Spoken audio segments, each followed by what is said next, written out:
Buongiorno, buongiorno. So the second match day of Serie A is over, and I want to do a little recap. So let's get right into it. I also posted something in the community feed thing about Milan Lazio for the prediction. So let me know what is your prediction for the match, who's gonna win, and I'm curious to see what you think about the match. Like, I know we're all a bit negative right now about Milan, but I want like an honest opinion if possible. Okay, the first thing that I want to talk about is the behavior of Atalanta in the case of Bellanova. The way they managed that, I think it was really good and very respectful.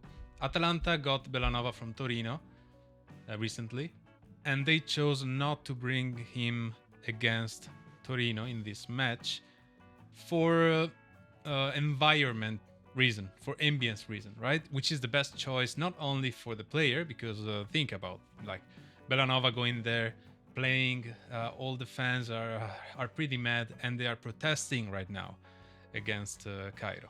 Maybe you didn't know about that, but they are protesting, and I fully support them for the way Cairo is treating Torino, right? So the player playing against Torino would have been pretty traumatic for him, I think. I don't know if he would have been able to give his best for the match, could have some concentration problems, so that's a good move from Atalanta. And also, it's, in a way, it's really respectful of Torino because they just like got the player from them, and so it's a way to show respect, in my opinion. That said, I want to first talk about the match Juve Verona, Verona Juve. Verona Juve. Congratulations to Thiago Motta. He is doing really good at Juve right now, but he's winning all the bets. Thiago Motta, he's trusting all these young players that are performing amazing for him. And this is Thiago Motta's choice. So the way that Juve plays right now is really different. Vlahovic is a totally different player from what we saw in the past season, and he's gonna score a lot more goals. Verona didn't play that bad. They tried to pressure Juve in the right way. They didn't go right away into a high pressure, even though Juventus was trying to get the pressure from the attackers to create some spaces. But Verona was really good into like being compact. But then the high pressure of Juventus made the difference, and that led Verona to make some individual mistakes that cost in the end the game. When they were ahead, Juve will still attack, which is a rare thing from Juventus. We remember that like after scoring one goal in the past year, they would go all defense for the whole game. So a lot of 1-0 for Juventus at the time. As of now, that deserves the first position in Serie A. The young players coming from the Juventus under 23, it's a good sign, and it gives me hope that AC Milan, Milan Futuro will be the same for AC Milan without giving away players for free. So the Milan Futuro is a good project from this management that I approved, and I'm happy for. There you go. I said something positive. So let's go into the other matches. So Atalanta lost, but I think that the fans of Atalanta can be pretty much positive about Atalanta, because even if they lost, they played really good as usual. Their attacking is working, their attacking strategies. They were a little bit unlucky. They hit 3 posts during the game. They missed a penalty, which was unfortunate, but was a good job from Milinkovic Savic, Torino's goalkeeper. That said, Torino it's not playing bad. I mean, Torino struggles during the last minutes of the game. We saw that with Milan as well. But overall, it's they have a solid team right now. Zapata is a really great player. We knew that already. And Atalanta is struggling a little bit into the defensive transitions. They struggles into the 1 versus 1. They have to fix their defense a little bit, and I think that's what they're working on in this window, in this market window.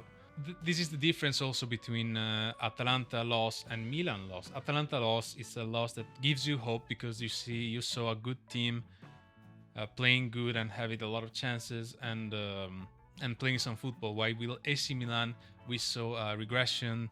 compared to the preseason. Then we have Roma. Roma, it's another disappointment from the start of this season. Roma supporters were not expecting this, and to be honest, all of us were expecting more from Rome in this beginning of Serie A. We didn't see enough of Dovbyk. Paredes basically gave away that goal for free. And yeah, basically the first half of Roma Empoli, Roma didn't play. They just were asleep. They chose not to play, and they woke up towards the end in which we could see Roma attacking more, but it was way too late, and Empoli deserved the win. But yeah, Italian small teams are giving a lot of troubles to big teams this year. And then we have the other bigs. We have Inter-Lecce. Inter-Lecce was no game, basically. Inter never conceded anything, and it was like an easy win, to be honest. Also, you see Thuram and Taremi. Just telling you, those should have been AC Milan players. I'm just saying. But we were too stubborn, and we couldn't get them. Instead, we have Jovic. Okay, I'll stop complaining. And then we have Napoli. Napoli, we saw a totally different Napoli this time. Defensively, very, very solid. You could see already Conte's work coming in right now. Kvaratskhelia is such a great player. I truly like players like Kvaratskhelia. Every time they touch the ball, they are magic. Magic happens. The touch is perfect. In a way, it's a little bit like Cassano, no? I remember when Cassano played for AC Milan, and it was so fun to watch. He could create stuff from nothing. He had a really good football intelligence, I would say. We saw Di Lorenzo that wanted to go away from Napoli, but then Conte said, no, you're staying here. And there you go.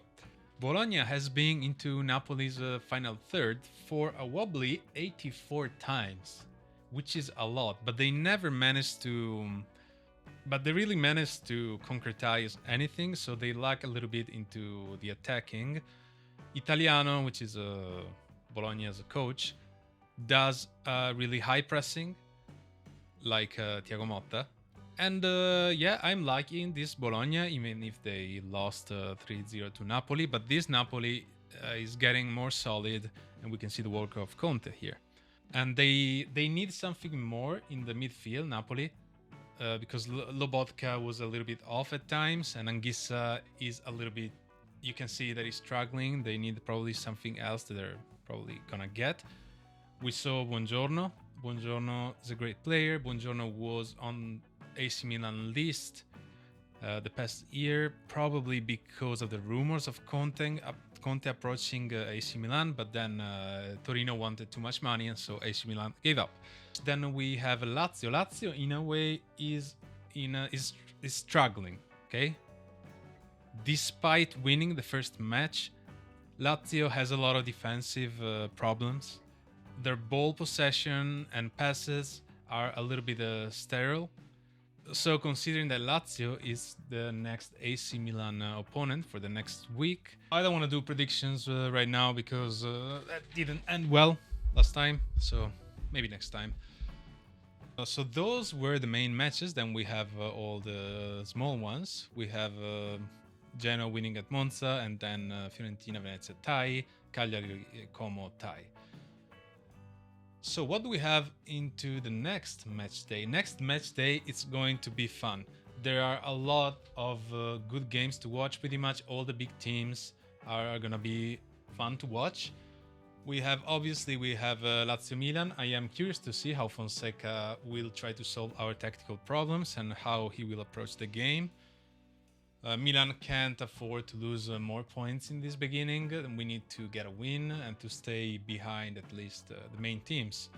Then we have Napoli-Parma. Napoli-Parma, I'm very curious to see Parma. I want to see if Parma was a great team only against us and because the way AC Milan played against Parma, or because they are a team that is here to stay in Serie A.